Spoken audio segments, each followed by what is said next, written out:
नमस्कार, मी सुमित शंकर सावंत आणि तुम्ही पाहताय TV9 मराठी। या बातमीपत्रात 50 महत्त्वाच्या बातम्यांचा आपण वेगवान आढावा घेणार आहोत।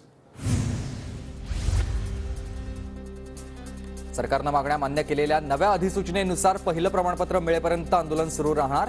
पहिलं प्रमाणपत्र मिळाल्यानंतर विजय सभा घेणार, जरांगे पाटलांची माहिती। प्रत्येक जिल्ह्यात तालुका पातळीवर 11 लोकांची टीम काम करणार। ही टीम नोंदींसंदर्भात शिंदे समितीला मदत करेल। यामध्ये मोडी, उर्दू, फारसी या भाषेचे अभ्यासक असतील। छत्रपती शिवाजी महाराजांच्या दर्शनासाठी उद्या किल्ले रायगडावर जाणार। नवीन कायद्याची अंमलबजावणी होईपर्यंत सावध रहा, जरांगेंचं मराठा समाजाला आवाहन।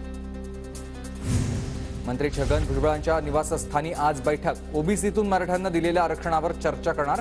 भुजबळांकडून सर्व समाजाच्या नेत्यांना आजच्या बैठकीचं निमंत्रण।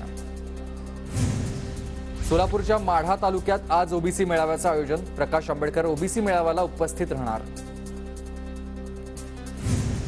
साताऱ्यात शिवप्रतिष्ठान हिंदुस्थानच्या 39व्या गडकोट मोहिमेच्या सांगता कार्यक्रमाला मुख्यमंत्री एकनाथ शिंदेंची हजेरी। ही मोहीम म्हणजे शिवरायांना मानाचा मुजरा असल्याचं मुख्यमंत्र्यांचं वक्तव्य। मंत्री शंभूराज देसाई यांच्या मुलाचा साताऱ्यात शाही विवाह सोहळा। कराडच्या दौलतनगर मैदानात पार पडणार विवाह सोहळा। मुख्यमंत्री एकनाथ शिंदे लावणार हजेरी। रविकांत तुपकरांना सभेत शिरून कानशिलात लगाव। शिंदेगडाचे आमदार संजय रायमुलकर यांची भर सभेत धमकी। रविकांत तुपकर लोकसभेच्या रिंगणात, राजकीय वातावरण तापलं। आमदार संजय रायमुलकर यांच्या 5 पट धमक्यांना घाबरत नाही। 5 धमक्यांना आपण घाबरत नसून आम्ही पण त्यांना तसं उत्तर देणार आहोत। शेतकरी नेते रविकांत तुपकर यांचं रायमुलकर यांच्या धमकीवर हे उत्तर। वाशिममध्ये अजित पवार गटाचे आमदार इंद्रनील नाईकांच्या बॅनरची चर्चा। बॅनरवर नाईकांच्या पत्नी मोहिनी यांचा फोटो झळकल्यानं त्या आगामी निवडणुकीसाठी इच्छुक असल्याची चर्चा। बारामतीत उपमुख्यमंत्री अजित पवारांकडून शहरातील विविध विकास कामांची पाहणी। अजित पवारांची विद्याप्रतिष्ठान इथल्या जनता दरबाराला उपस्थिती। केंद्र सरकारच्या 3ऱ्या सूचीमध्ये आरक्षण मिळावं यासाठी गवळी समाज आक्रमक। रत्नागिरीच्या संगमेश्वरमधील देवरुखमध्ये गवळी समाजाचा मेळावा। मेळाव्यात आरक्षणावर चर्चा। रत्नागिरी शहरातील संपूर्ण पाणीपुरवठा उद्या बंद राहणार। पाईपलाईनच्या दुरुस्तीसाठी पाणीपुरवठा बंद। नागपूर जिल्ह्यातील धरणात पुरेसा पाणीसाठा, मात्र पाण्याचा काळजीपूर्वक वापर करण्याची गरज। जिल्ह्यात 66% पाणीसाठा शिल्लक। जळगावात रामेश्वर कॉलनी परिसरात नादुरुस्त रस्त्यावरून नागरिकांचा आमदारांना घेराव। खड्डेमय रस्त्यावरून नागरिकांचा आमदार सुरेश भोळे यांच्यावर संताप। नागपुरात निरंकारी संत समागमचं आयोजन। सुमठाणा गावात संत समागमचं आयोजन। अभिनेत्री शिल्पा शेट्टी साई चरणी लीन। शिल्पा शेट्टीच्या नव्या वेब सिरीजच्या दर्शनानंतर घेतलंय साईंचं दर्शन।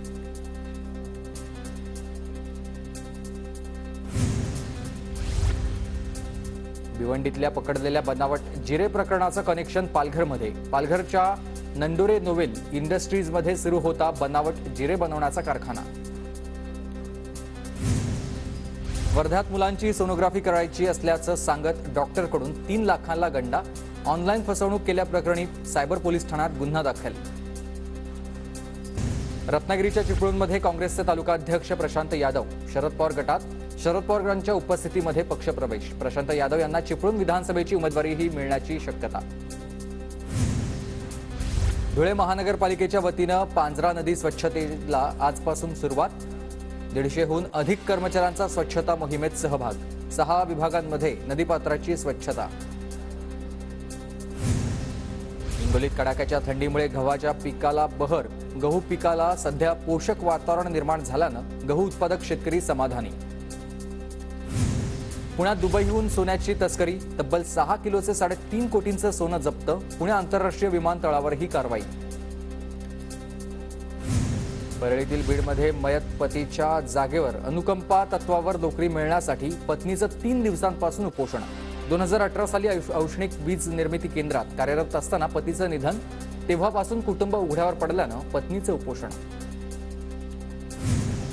राज्यातील 120 शेतकऱ्यांना विदेशवारीची संधी मिळणार। यासाठी शेतकऱ्यांना 1 लाखांपर्यंत शासकीय अनुदान दिलं जाणार। विदेशातील कृषी नवतंत्रज्ञान शेतकऱ्यांना माहीत होण्यासाठी योजना। निर्यात संत्र्याला आता 1 किलो मागे 44 रुपयांचं अनुदान मिळणार। राज्य सरकारच्या निर्णयामुळे शेतकऱ्यांना हा दिलासा आहे। बांगलादेशामध्ये संत्र्याला 88 रुपये आयात शुल्क आहे। लसणाची फोडणी महागली। नाशिकच्या मालेगावात लसणाला प्रति क्विंटल तब्बल 35,000 रुपये भाव। हमाल दरवाढीबाबत कोणताही तोडगा निघाला नसल्यामुळे परभणीत कापूस खरेदी बंद। शेतकऱ्यांनी बाजार समितीत कापूस विक्रीसाठी आणू नये, कृषी उत्पन्न बाजार समितीकडून शेतकऱ्यांना आवाहन। कांद्यावरील निर्यात बंदीविरोधात तीव्र रस्ता आणि रेल रोकोचा इशारा। महाराष्ट्र राज्य कांदा उत्पादक शेतकरी संघटनेचा सरकारला हा इशारा। वाशिमच्या मंगलवाडी ते पांजबा फाटा रस्त्याची दुरावस्था। रस्ता उखडल्यानं रस्त्यावरून प्रवास करण्यास अडचणी।